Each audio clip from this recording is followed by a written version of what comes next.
الحمد لله نحمده ونستعينه ونستغفره ونؤمن به ونتوكل عليه ونعوذ بالله من شرور أنفسنا ومن سيئات أعمالنا من يهده الله فلا مضل له ومن يضلل فلا هادي له ونشهد أن لا إله إلا الله وحده لا شريك له ونشهد أن سيدنا وسندنا ونبينا ومولانا محمدا عبده ورسوله أما بعد فأعوذ بالله من الشيطان الرجيم بسم الله الرحمن الرحيم إن الدين عند الله الإسلام وقال الله تعالى ومن يبتغي غير الإسلام دينا فلن يقبل منه قال النبي صلى الله عليه وسلم أحب الأديان إلى الله الحنيفية السمحة آمنت بالله صدق الله العظيم وصدق رسوله النبي الكريم ونحن على ذلك من الشاهدين والشاكرين والحمد لله رب العالمين اللهم صل على محمد وعلى آل محمد كما صليت على إبراهيم وعلى آل إبراهيم إنك حميد مجيد اللهم بارك على محمد وعلى آل محمد كما باركت على إبراهيم وعلى آل إبراهيم إنك حميد مجيد۔ اللہ تبارک و تعالیٰ نے ہم سب پہ بڑا کرم اور بڑا احسان فرمایا ہے کہ ہمیں دین اسلام جیسی عظیم نعمت سے نوازا ہے۔ اس وقت پوری دنیا میں بہت سی قومیں آباد ہیں، بہت سے مذاہب اور ادیان سے تعلق رکھنے والے لوگ موجود ہیں، بہت ساری مذہبی جماعتیں اور تحریکیں موجود ہیں۔ ان میں اللہ تبارک و تعالیٰ نے جو عزت، جو رفعت اور بلندیاں اسلام کو عطا فرمائی ہیں، کسی اور دین اور مذہب کو عطا نہیں کی گئی۔ دین اسلام اللہ تبارک و تعالیٰ کا پسندیدہ دین ہے۔ اللہ تبارک و تعالیٰ نے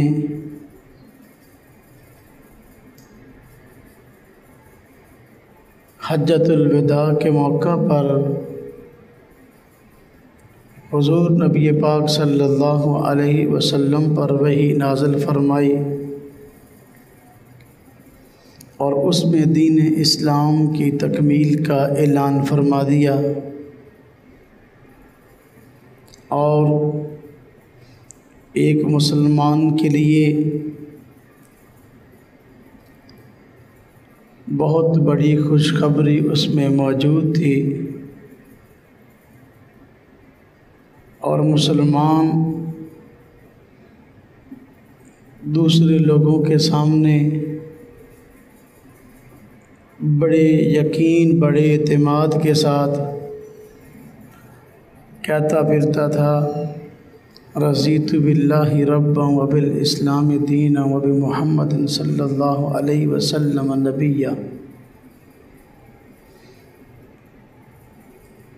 اللہ پاک نے دین اسلام کو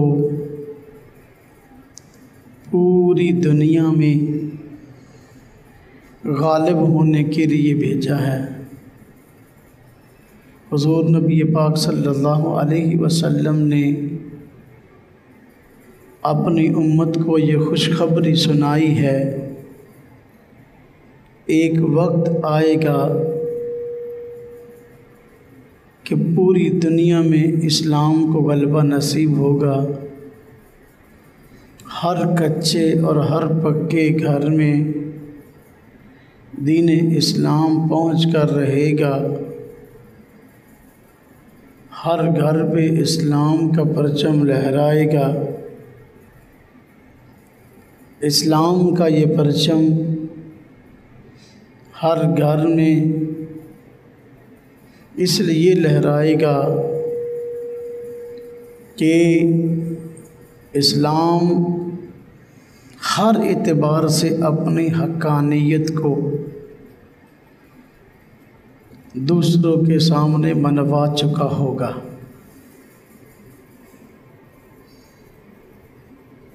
دین اسلام میں کون سی ایسی خوبیاں موجود ہیں کہ یہ انبیاء علیہم السلام کا پسندیدہ دین ہے؟ دین اسلام میں کون سے ایسے امتیازات ہیں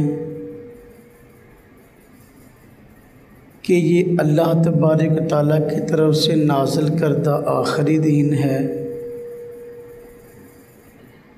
اس پر کچھ آج کی مجلس میں روشنی ڈالنا مقصود ہے۔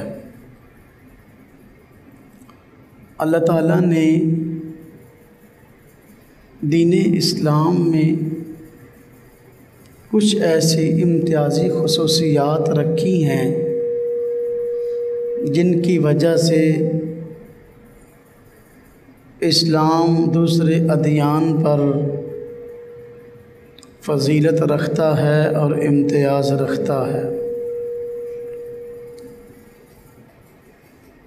پہلی خصوصیت اور پہلا امتیاز اسلام کا یہ ہے کہ اسلام ایک مکمل ضابطۂ حیات کا نام ہے۔ مکمل ضابطۂ حیات کا معنی یہ کہ 24 گھنٹے کی زندگی گزارنے کے لیے اسلام نے رہنمائی عطا فرمائی ہے۔ زندگی کے ہر شعبے میں اسلام نے انسانیت کی مکمل رہنمائی کی ہے۔ جس شعبے میں جس طرح کی رہنمائی کی ضرورت تھی، جس طرح کی تعلیمات کی ضرورت تھی، وہ واقعی اسلام میں موجود ہے۔ رات کو سونے کے وقت سے لے کر صبح اٹھنے تک،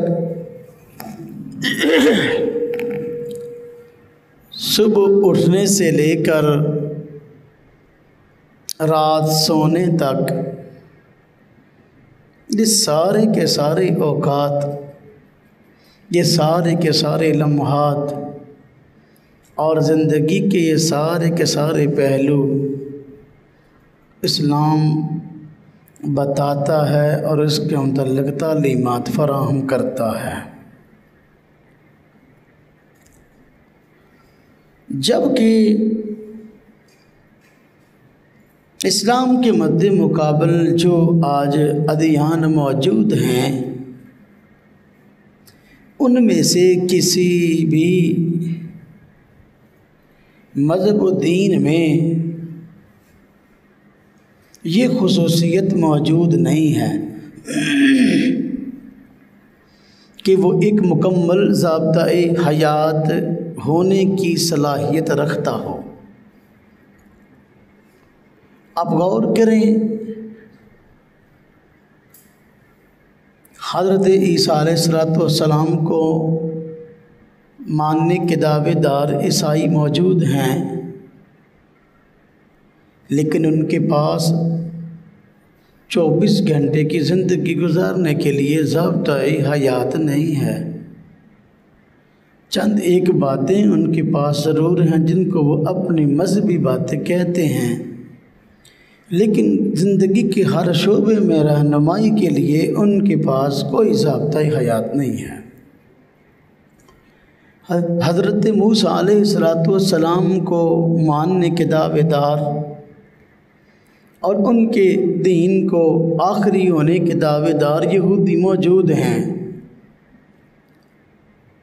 تعریف شدہ تورات بھی اپنے پاس رکھتے ہیں، لیکن اس کے باوجود ان کے پاس 24 گھنٹے کی زندگی گزارنے کے لیے ضابطۂ حیات نہیں ہے۔ چند مذہبی اعتقادات اور رسومات تو موجود ہیں، زندگی کے ہر شعبے میں ان کی شریعت رہنمائی نہیں کرتی۔ ہمارے ہمسایہ ملک ہندوستان میں کروڑوں کی تعداد میں ہندو موجود ہیں،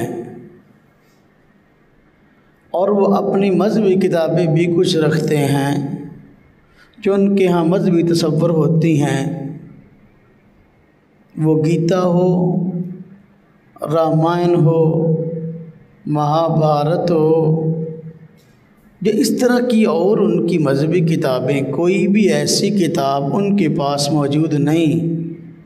یا ساری کتابوں کو اکٹھا کر لو تو ان کے پاس 24 گھنٹے کی زندگی کا ایک مکمل ڈسپلن موجود نہیں ہے۔ چند ایک چیزیں ہیں، چند ایک رسومات ہیں، مذہبی اعتقادات جو ان کے ہاں پائے جاتے ہیں۔ جتنے اور مذاہب ہیں، خواہ وہ سکھ ہوں، خواہ وہ بدھ مت والے ہوں، زرتشت کو ماننے والے ہوں، کوئی بھی ہوں، یہ اسلام کا امتیاز اور خوبی ہے کہ اللہ تبارک و تعالیٰ نے اسلام کو ایک مکمل ضابطۂ حیات بنایا ہے، اور اس میں زندگی کے ہر شعبے سے متعلق رہنمائی موجود ہے۔ کوئی شعبہ ایسا نہیں جس کے متعلق رہنمائی نہ ہو، خواہ وہ عبادات ہوں، خواہ وہ معاشرات ہوں، معاشرتی مسائل ہوں، خواہ وہ اخلاقیات سے متعلق چیزیں ہوں، معاملات سے متعلق چیزیں ہوں۔ کوئی شعبہ آپ لے لیں، آپ کو اسلام میں مکمل معلومات ملیں گی۔ اسلام کی خوبی ہے۔ یہی وجہ ہے کہ ایک مرتبہ ایک کافر نے ایک صحابی کو مذاق اڑاتے ہوئے یہ بات کہی کہ کیا تمہارے نبی تمہیں ناک صاف کرنے کا طریقہ بھی بتاتے ہیں؟ اس نے تو بطور مذاق کی یہ بات کہی، تو اس صحابی نے بڑے اعتماد اور فخر کے ساتھ جواب دیا، ہاں ہاں بالکل، ہمارے پیارے نبی صلی اللہ علیہ وسلم ہمیں ناک صاف کرنے کا طریقہ بھی بتاتے ہیں۔ وہ ہمیں بتاتے ہیں کہ بھئی ناک جو ہے یہ بائیں ہاتھ سے صاف کرنا چاہیے، دائیں سے نہیں۔ اب وہ اس پہ بڑا شرمندہ ہوا، اس نے تو بات بطور مذاق کے کہی تھی، لیکن وہ صحابی نے اس میں بھی مسئلہ بتا دیا کہ ہمارے یہ بھی ایک مسئلہ ہے۔ تو جہاں ناک صاف کرنے کا طریقہ بھی بتایا گیا ہو، اس کے متعلق بھی رہنمائی موجود ہو، تو پھر زندگی کا اور کون سا شعبہ ایسا ہو سکتا ہے کہ جس کے متعلق رہنمائی نہ ہو؟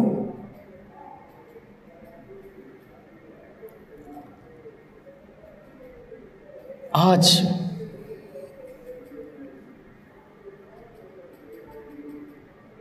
پوری دنیا میں جو بین الاقوامی قوانین موجود ہیں، وہ قوانین اور ان قوانین کے اندر جو ذیلی شکے موجود ہیں، اگر ان کا ماخذ دیکھیں تو آپ کو اسلام نظر آئے گا۔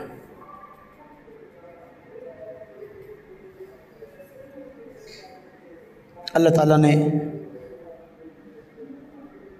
یہ امتیاز اسلام کو عطا فرمایا ہے۔ اگر موقع ملا تو میں کچھ آگے اس پہ بات کروں گا۔ تو ساری بات کا خلاصہ یہ کہ حلال و حرام، جائز و ناجائز، سنن و مستحبات، فرائض و واجبات، زندگی کے ہر شعبے سے متعلق معلومات، ہدایات، تعلیمات، رہنمائی، یہ اسلام میں موجود ہے۔ اسلام کی خوبی ہے، اسلام کے علاوہ یہ امتیاز کسی کا نہیں ہے۔ خلاصہ یہ ہوا کہ اللہ تعالیٰ نے اسلام کو پہلی خوبی اور امتیازی صفت یہ عطا فرمائی ہے کہ یہ ایک مکمل ضابطۂ حیات ہے، زندگی گزارنے کا ایک مکمل ڈسپلن اس میں موجود ہے۔ کوئی بندہ ہاتھ اٹھا کے زندگی کے کسی شعبے پر اعتراض نہیں کر سکتا کہ ہاں بھی اس شعبے سے متعلق رہنمائی اسلام میں کہاں ہے، موجود ہے۔ اسی بات کی کچھ تھوڑی سی وضاحت کر دوں، پھر شاید موقع نہ رہے۔ اسلام کی یہ خوبی ہے، دوسری امتیازی خوبی، اسلام کی یہ دوسری امتیازی خوبی یہ ہے کہ یہ دور جدید کا جدید دین اور مذہب ہے۔ یہ خوبی دین اسلام کے علاوہ کسی اور میں نہیں پائی جا سکتی، کسی اور دین کی نہیں ہو سکتی۔ دور جدید کا جدید ترین دین اگر ہے تو اسلام ہے۔ آپ دیکھیں، نت نئے کاروباری مسائل سامنے آ رہے ہیں اور نت نئی کاروباری شکلیں سامنے آ رہی ہیں۔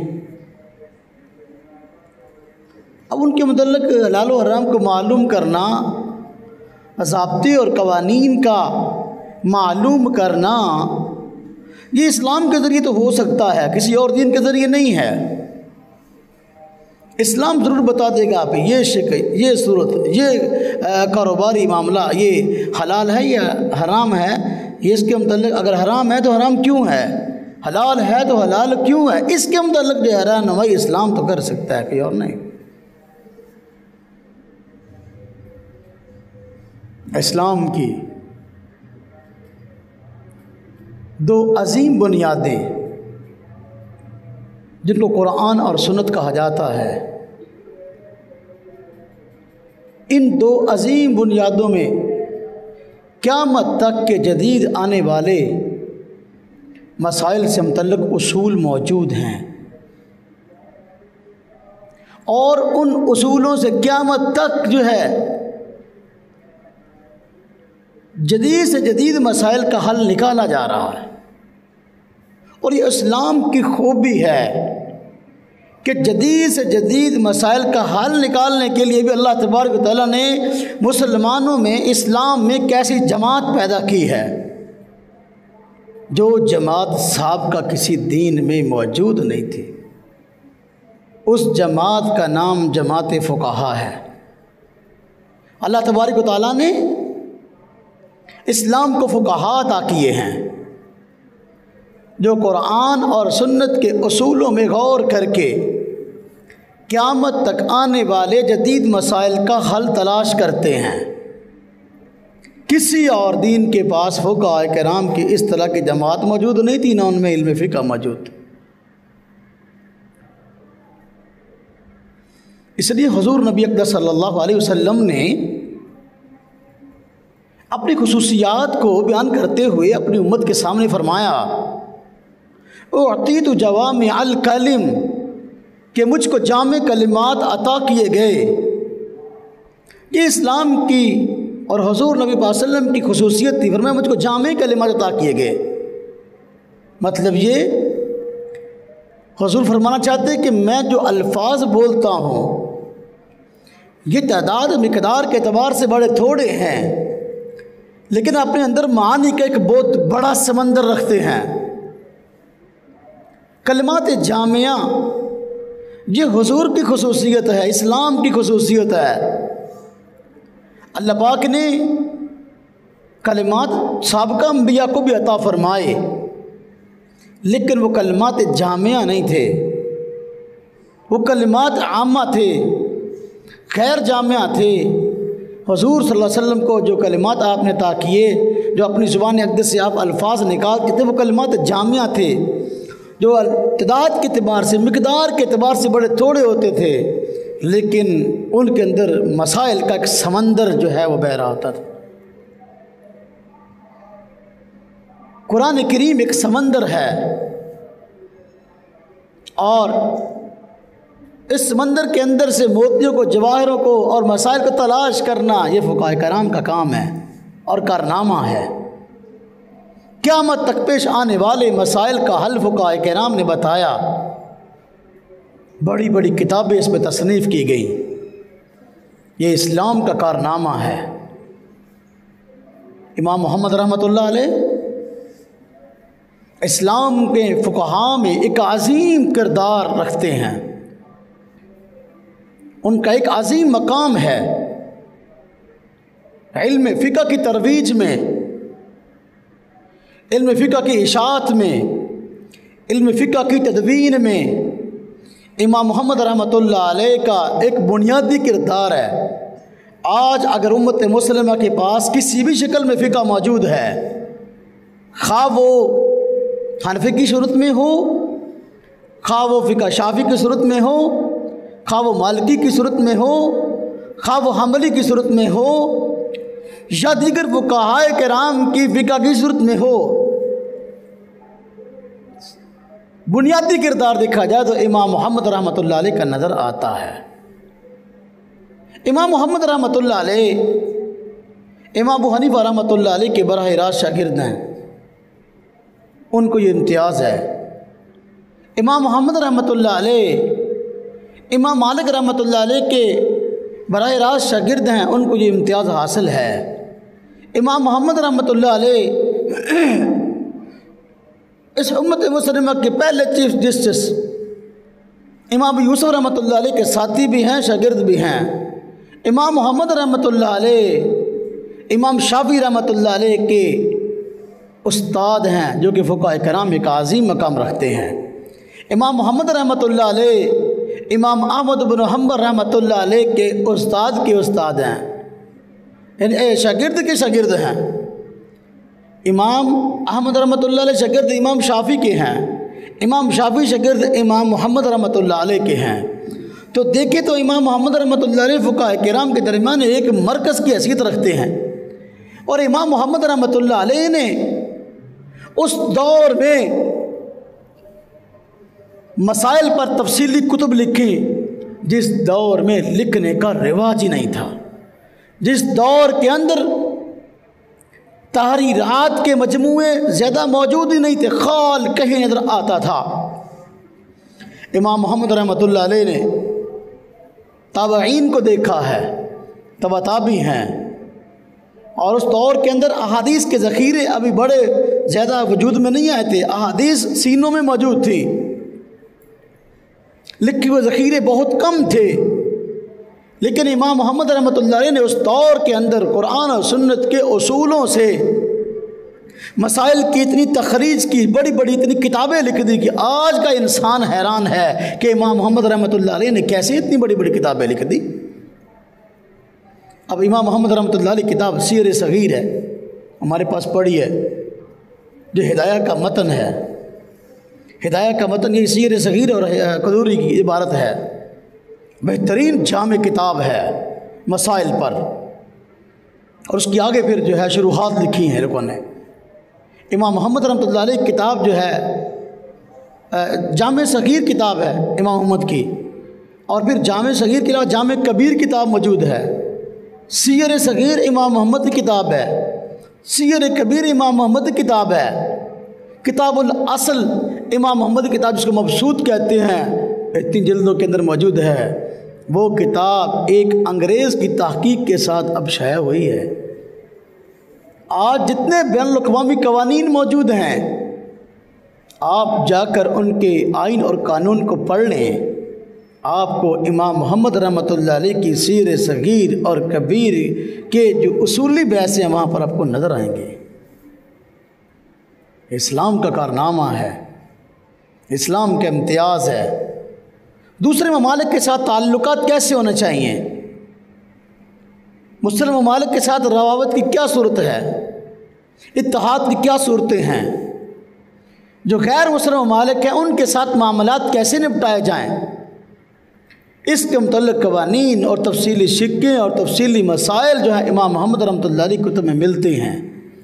آج جتنے بھی بین الاقوامی قوانین ہیں، خواہ وہ عالمی سطح پر ہوں یا یعنی نیشنل لیول پر ہوں یا انٹرنیشنل لیول پر، ملکی سطح پر یا عالمی سطح پر، اس کی بنیادیں امام محمد رحمۃ اللہ علیہ کی کتابیں ہیں۔ یہ اسلام کا امتیاز ہے کہ اللہ تبارک و تعالیٰ نے اسلام کو فقہاء عطا فرمائے ہیں اور قیامت تک کے لیے انہوں نے پیش آنے والے مسائل کا حل امت کو دے دیا ہے۔ تو اسلام کا امتیاز ہے کہ اللہ تبارک و تعالیٰ نے اسلام کے اندر یہ چیز رکھی ہے کہ یہ دور جدید کا جدید دین ہے، اس کی تعلیمات کبھی پرانی نہیں ہوتی اور نہیں ہو سکتی۔ دین تو پرانا وہ ہوگا جو جدید مسائل سے نپٹنا نہ جانتا ہو، جو جدید مسائل کے متعلق رہنمائی کرنا نہ جانتا ہو۔ فقہاء کرام نے فرضی مسائل پر تحقیق کر کے قیامت تک آنے والے مسائل کے متعلق ہزاروں مسائل جو ہے بیان کر دیے ہیں۔ بعض جن کے دماغ بہت چھوٹے ہیں، جن کی سوچ بہت چھوٹی ہے، اپنے محدود حلقے کے گرد وہ گھومتی ہے، وہ بسا اوقات فقہاء کرام کے تخریج کرتا فرضی مسائل پر اعتراض کرتے ہیں کہ جی فرضی مسائل کیوں گھڑ دیے، فرضی مسائل کیوں لکھ دیے، اس کی کیا ضرورت رہ گئی تھی امت کو، مسئلہ ابھی پیش بھی نہیں آیا تو اب اس کی ضرورت کیا، پیش آئے گا تو پھر وہ جس وقت پیش آئے گا کیا وہاں کو بتانے والا ہوگا بھی کہ نہیں ہوگا، یہ بھی تو بات سوچنے کی ہے۔ فقہاء کرام نے خاص طور پہ فقہاء احناف نے الحمدللہ جہاں روزمرہ کے پیش آنے والے مسائل کے حل کے لیے اپنا کلیدی کردار ادا کیا ہے، اس طرح مستقبل میں پیش آنے والے مسائل کے حل کے لیے بھی الحمدللہ تحقیقات پیش کر دی اور اس کا حل امت کے سامنے پیش کیا۔ یہ خصوصیت اسلام کے علاوہ کہیں ملنے والی نہیں ہے۔ یہی وجہ ہے کہ جس طرح لوگ اسلام کے خلاف پروپیگنڈے کرتے ہیں تو یہ لوگ اسلام کے ترجمان ہیں اور اسلام کے ہر شعبے کے متعلق رہنمائی کرتے ہیں، بس اوقات ان کے خلاف بھی پروپیگنڈے شروع ہو جاتے ہیں۔ جس طرح اسلام کے خلاف پروپیگنڈا مذموم ہے تو فقہاء کرام کے خلاف پروپیگنڈا بھی مذموم ہے۔ تو اسلام کی دوسری خوبی ہے جو اللہ تبارک و تعالیٰ نے اسلام کو عطا فرمائی ہے کہ دور جدید کا جدید ترین دین ہے، اس کی تعلیمات کبھی پرانی نہیں ہوتی۔ اللہ تبارک و تعالیٰ نے اسلام کو تیسری خوبی عطا فرمائی ہے کہ یہ محفوظ ترین دین ہے، محفوظ ترین دین ہے۔ 1400 سال سے زیادہ عرصہ ہو گیا حضور نبی پاک صلی اللہ علیہ وسلم کو اس دین کو انسانیت کے سامنے پیش کیے، لیکن 1400 سال گزرنے کے بعد بھی یہ دین اسی طرح محفوظ ہے جس طرح کہ آپ کے دور میں محفوظ تھا۔ یہ اسلام کی خصوصیت ہے، اسلام کے علاوہ خصوصیت کسی اور دین میں نہیں پائی جاتی کہ دین کی ساری تعلیمات ان کی محفوظ ہوں۔ اس طرح کی خوبی کسی مذہب دین میں نہیں ہے۔ آپ دیکھ لیں سابقہ ادیان والوں کے ساتھ کیا ہوا۔ آج یہود ہیں اور یہودیوں کے اندر فرقے ہیں، ہر فرقہ اپنی تورات اٹھائے پھرتا ہے، الگ الگ تورات ہے۔ عیسائیوں کے فرقے ہیں تو ہر فرقے کے پاس اپنی اپنی اناجیل ہیں یا اپنی اپنی بائبلیں ہیں، حالانکہ ان کا دعویٰ ہے کہ ہم نہ صرف یہ کہ انجیل کے محافظ ہیں بلکہ جتنی سابقہ کتابیں آج تک اتری صحائف اترے ہم ان کے بھی محافظ ہیں۔ حال یہ ہے کہ ہر ایک کے پاس جو ہے جو کتابیں ہیں دوسری سے ملتی نہیں ہیں، محفوظ نہیں کتابیں ان لوگوں کی۔ آپ پاکستان کی چھپی ہوئی اناجیل اربع دیکھ لیں، وہ آپ کو مختلف ملیں گی بنگلہ دیش کے اناجیل سے۔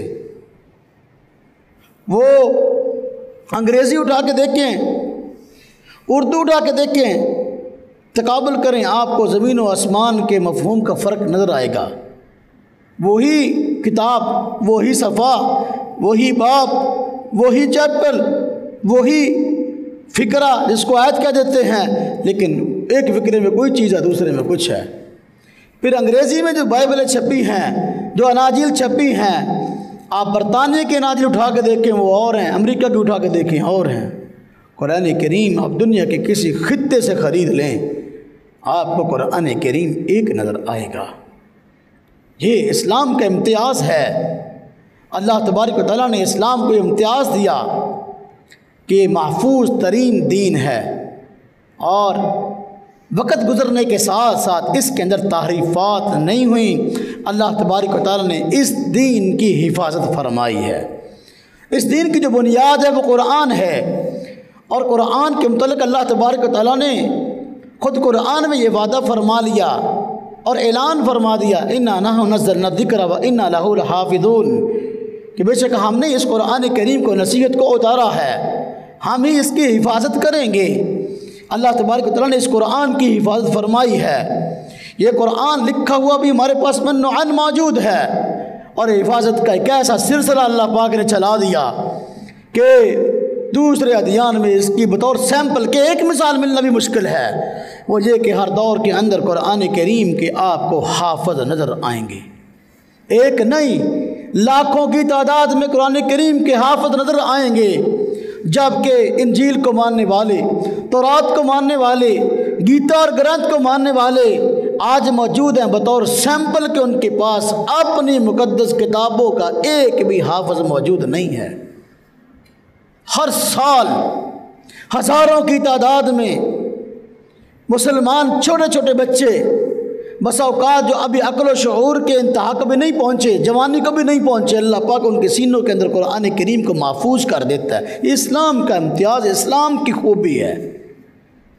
ایک بچہ جو بسا اوقات روانگی سے بات نہیں کر سکتا، ابھی زندگی کے اتنے شعور کو نہیں پہنچا، لیکن قرآن کریم کو ایک تسلسل کے ساتھ پڑھتا لوگوں کے سامنے نظر آتا ہے۔ یہ اسلام کا امتیاز ہے۔ تو جو دین ہے، دین اسلام، اس کی خوبی ایک یہ بھی ہے، تیسری خوبی ہے کہ یہ محفوظ ترین دین ہے۔ اس کے اندر رد و بدل نہیں ہوا وقت گزرنے کے ساتھ ساتھ، اس نے اپنے تشخص کو نہیں کھویا، جبکہ دوسری اقوام وقت گزرنے کے ساتھ ساتھ اپنے دین میں تبدیلیاں کر رہی ہیں، اور ماضی میں بھی کرتی آئی ہیں، اور مستقبل میں بھی کبھی تبدیلیوں سے رکنے والے نہیں ہیں۔ اللہ تبارک و تعالیٰ نے اسلام کو یہ امتیاز عطا فرمایا ہے۔ چوتھی خوبی جو اسلام میں موجود ہے، اسلام کے علاوہ کسی اور دین میں نہیں ہے، کہ اللہ تبارک و تعالیٰ نے اسلام میں خوبی رکھی ہے کہ ایک جماعت شروع دن سے لے کر قیامت تک اس میں برقرار رہے گی، جو دین و شریعت کی محافظ ہوگی اور لوگوں کے سامنے صحیح شکل کے اندر دین کو پیش کرنے والی ہوگی۔ یہ خوبی دنیا کے دوسرے ادیان میں موجود نہیں ہے، اور فرقہ بندی دوسرے ادیان میں بھی ہے، یہودیوں کے بھی فرقے ہیں، عیسائیوں کے بھی فرقے ہیں، ہندوؤں کے بھی فرقے ہیں، سکھوں میں بھی فرقہ وارد ہے، لیکن فرقوں میں کوئی ایسا فرقہ کسی دین میں موجود نہیں ہے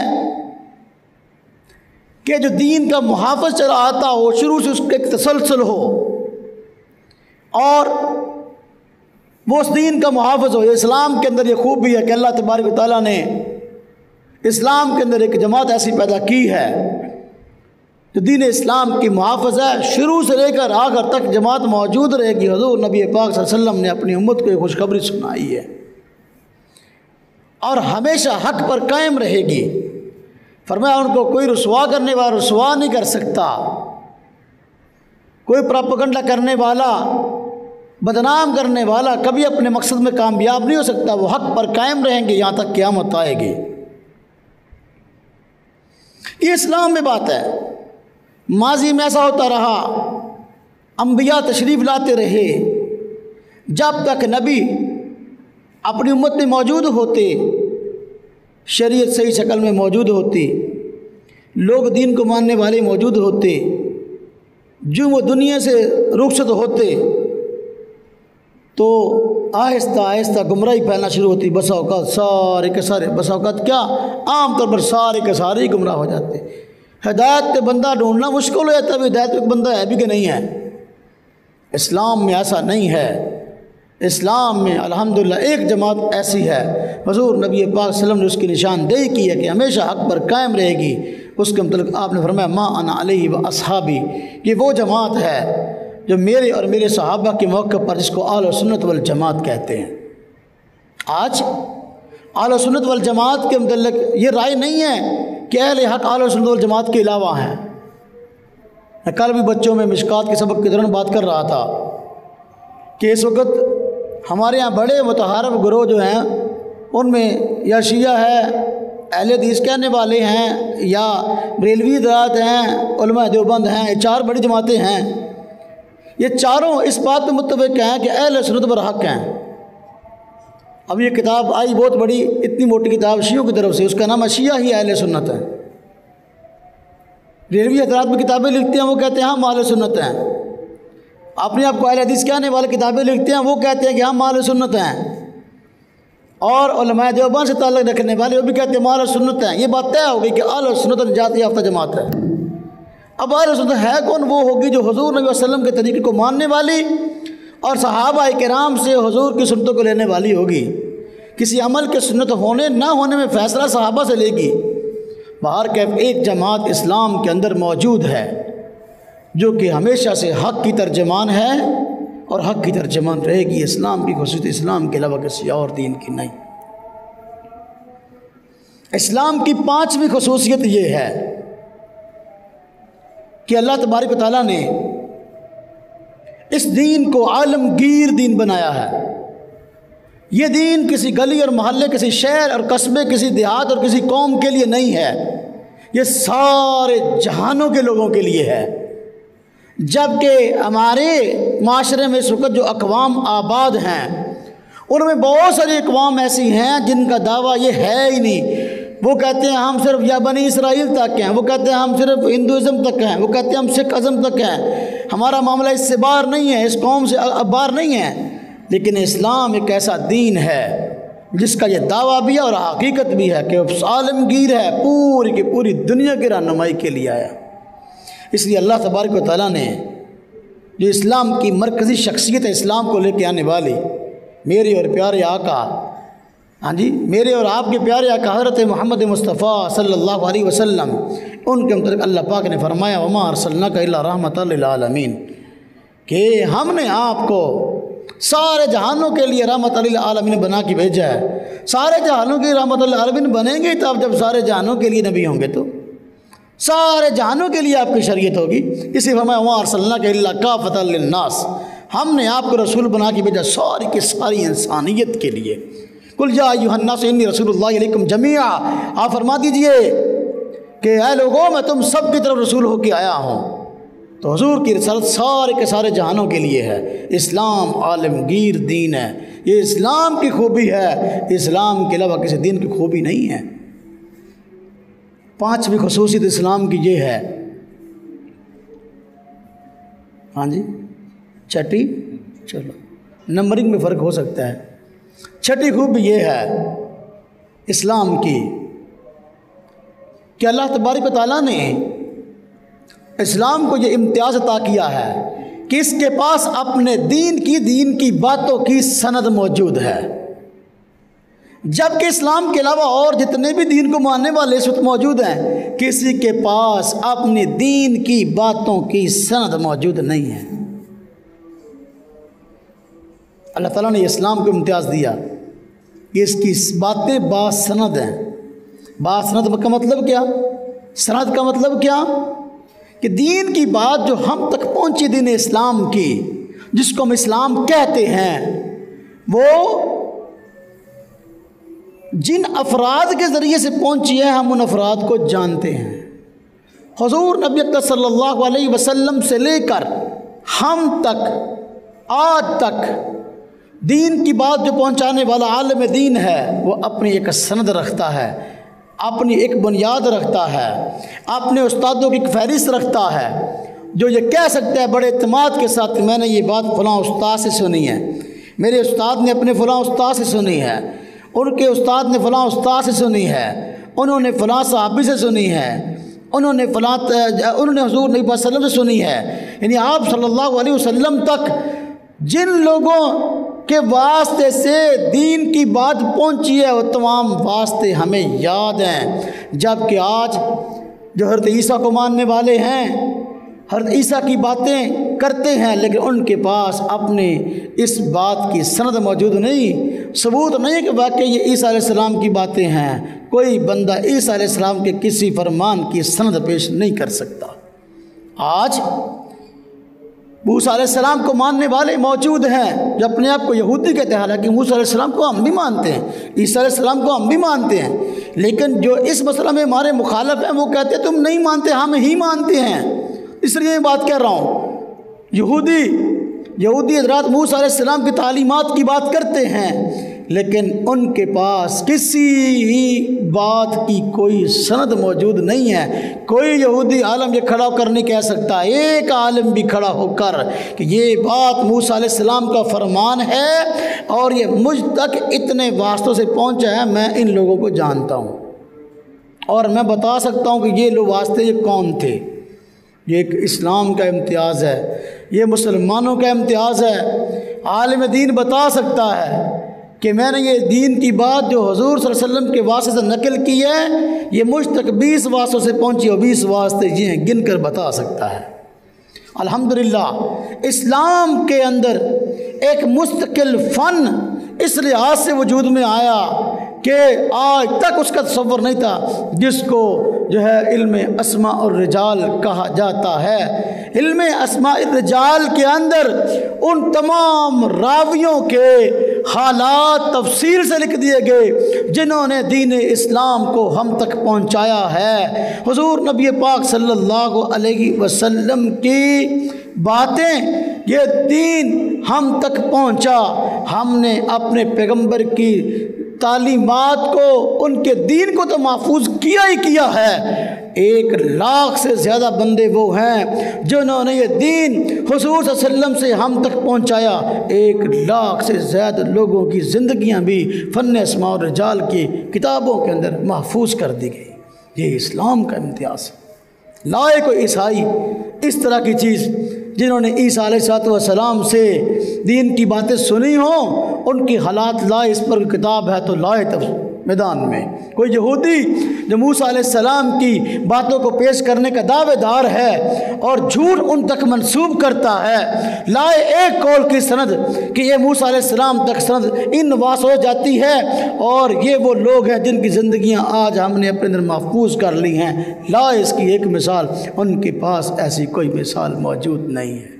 اللہ تبارک و تعالیٰ نے یہ اعزاز اسلام کو عطا فرمایا ہے کہ اسلام کے اندر الحمدللہ اپنے دین کی سند موجود ہے، بنیاد موجود ہے کہ ہم نے جو بات دین کی حضور نبی پاک صلی اللہ علیہ وسلم کے حوالے سے سنی یا آگے بیان کی، ہمارے پاس اس کا مکمل ایک جو ہے وہ سلسلہ افراد کا، اپنے اساتذہ کا موجود ہے۔ جس طرح کہ دیکھیں یہ پنکھا چل رہا ہے، یہ پنکھا بجلی سے چل رہا ہے، لیکن اس کے پیچھے کنیکشن در کنیکشن ہوتا آیا، گریڈ سے بجلی آ رہی ہے، بابڑا وہاں سے اپنی محنت سے بجلی کی منتقل کر رہا ہے، تو یہاں جتنے درمیان میں واسطے ہیں، عمود اور کھمبے ہیں، وہ سارے کے سارے موجود۔ وابڈا والا تحقیقاً بتا سکتا ہے۔ آج میں وابڈا والے سے پوچھوں کہ بھئی یہ دیکھو ہمارے پنکھے میں بجلی جو ہے کہاں سے آ رہی ہے، وہ یہاں سے لے کر اس کے مرکز گریڈ تک جو ہے وہ ہمیں پوری کی پوری ڈیم تک پوری تفصیل بتا سکتا ہے۔ اس پنکھے تک، اس ہوا کے، اس بجلی کے پہنچنے میں اتنے واسطے موجود ہیں۔ میرے بھائیوں، اگر یہ جدید سہولت ہمارے پاس موجود ہے اور ان واسطوں کی تحقیق ہمارے پاس موجود ہے، ہمارے پاس اپنے دین کی تحقیق بھی موجود ہے۔ ہم بتا سکتے ہیں دین کا یہ مسئلہ ہم تک پہنچا ہے اور اس کی بنیاد یہ اتنے افراد ہیں اور یہ واسطے ہیں اور یہ لوگ، ہر بندے کے متعلق یہ تفصیل لکھ دی گئی جس نے حضور صلی اللہ علیہ وسلم کی بات کو ہم تک پہنچایا کہ بھئی یہ بندہ فلاں جگہ پیدا ہوا اور اس کے والد کا نام فلاں تھا، فلاں قبیلے سے تعلق رکھتا تھا، اس نے فلاں اساتذہ سے علم حاصل کیا، پھر آگے جو ہے اس نے یہاں بیٹھ کر دین کو پڑھایا اور اتنے اس کے شاگرد تھے، اس کے شاگردوں میں مایا ناز اتنے بڑے بڑے علماء پیدا ہوئے اور اتنی مکمل ان کی زندگی تھی اور جہاں انہوں نے وفات پائی اور فلاں جگہ پر آج ان کی قبر موجود ہے۔ ان کی پیدائش سے لے کر ان کے وفات تک کے حالات ایک مستقل فن میں لکھ دیے گئے، اس کو فن اسماء الرجال کہتے ہیں۔ یہ اسلام کا کارنامہ ہے، اسلام کا امتیاز ہے، دین اسلام کے علاوہ یہ امتیاز کسی کا موجود نہیں ہے۔ الحمدللہ ہمارے پاس ایسی بڑی بڑی نعمتیں موجود ہیں، ہمیں پتہ نہیں ہے۔ آج اسلام اگر ہمارا دین ہے اور اسلام کو ہم اپنائے ہوئے ہیں، ہم دلیل کی بنیاد پہ اپنائے ہوئے ہیں، ہم اس کی خصوصیات کی بنا پہ اپنائے ہوئے ہیں، ہم اس کی اعلیٰ خوبیوں کی وجہ سے اپنائے ہوئے ہیں، ایسا نہیں ہے کہ ایک بھیڑ چال ہے کہ ہاں جی ہمارا دادا مسلمان تھا تو ہم مسلمان ہیں، ایسا نہیں ہے۔ الحمدللہ علماء اسلام اگر اسلام کی بات کرتے ہیں ان کے پاس اسلام کی خوبیاں موجود ہیں جو دلائل کی دنیا میں لوگوں سے ان خوبیوں کو منوا سکتے ہیں۔ اللہ تعالیٰ کا شکر ہے کہ اللہ پاک نے ہم سب کو مسلمان گھرانے میں پیدا کیا اور اسلام پر عمل کرنے کی توفیق دی۔ اللہ تعالیٰ تا قیامت ہم سب کو اسلام کے صد وابستہ رکھے۔